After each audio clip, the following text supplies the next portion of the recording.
Yes, bana hope uko poa wewe ambao unatazama na kufuatilia taarifa mbalimbali kupitia Biomedia Channel. Na mimi nikwambie tu kwamba niko vyema sana, basi na kuchoka. Tuangazie story kubwa kabisa ambako tunaambiwa Diamond atalainiwa, mtoto wa Mkubwa Fella avunje ukimya, afichua ubaya waziwazi wadau wa mtete Diamond Platnumz. Haya. Huyo ni mtoto wa Said Fella. Siku ya jana mjitokeza hadharani na kuweka wazi kuhusu hali halisi ya baba yake mzazi, ugonjwa wake na zaidi swala zima la kutengwa na wasanii ambao baba yake alikuwa mstari wa mbele kabisa katika kuwasaidia sana katika kuwainua katika sanaa zao. Ila sasa matokeo yake basi wote hao hawafanyi chochote kwa ajili ya kupigania afya yake. Mtoto huyo bana wa Mkubwa Fella ameweza kusema kuwa kwa sasa kiukweli shukrani zake nyingi zinaenda kwa Mbosso Khan ambaye huyo amekuwa mstari wa mbele sana katika kuwasaidia ili kuhakikisha basi afya ya baba yake inaimarika.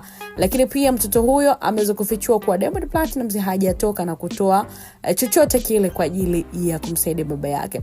Anaongeza kwamba Diamond atalaaniwa kwa kuwa kipindi cha nyuma sana katika sanaa yake ya muziki baba yake alitumia nguvu nyingi sana ili kuhakikisha anatoboa, akitolea mfano kwamba mbona Diamond aliwahi kuwa kwa mtu ambaye anaitwa Saidi Juma na Musoma ambako hata hakuweza kutoboa, lakini alipofika kwa baba yake akatoboa.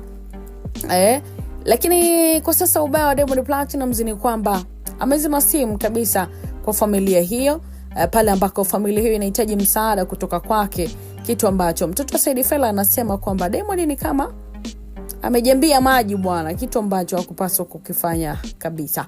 Hali ya Mkubwa Fella kwa sasa na kwa mujibu wa familia yake ni kuwa sio nzuri kabisa, na anatakiwa kupelekwa nchini India kwa ajili ya uangalizi wa madaktari wakubwa, na zaidi hali ya kiuchumi ya familia sio nzuri kabisa, na wangependa kwa wadau kuwa na msaada nao, ikibidi hata serikali pia iwe na msaada nao. Na inakuwa ni tamati mtazamaji wetu. Utakumbuka alianza mke wa Mkubwa Fella, hadi sasa amejitokeza kijana wake wa kiume na kuweza kuzungumza namna ambavyo mambo si shwari. So tunaendelea kuona namna ambavyo sakata hili limepamba moto.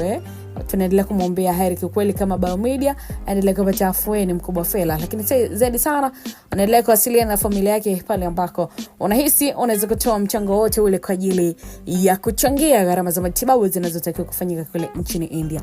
Mimi ni Official Rose, mtazamaji wetu. Uwe na wakati mwema. Bye bye.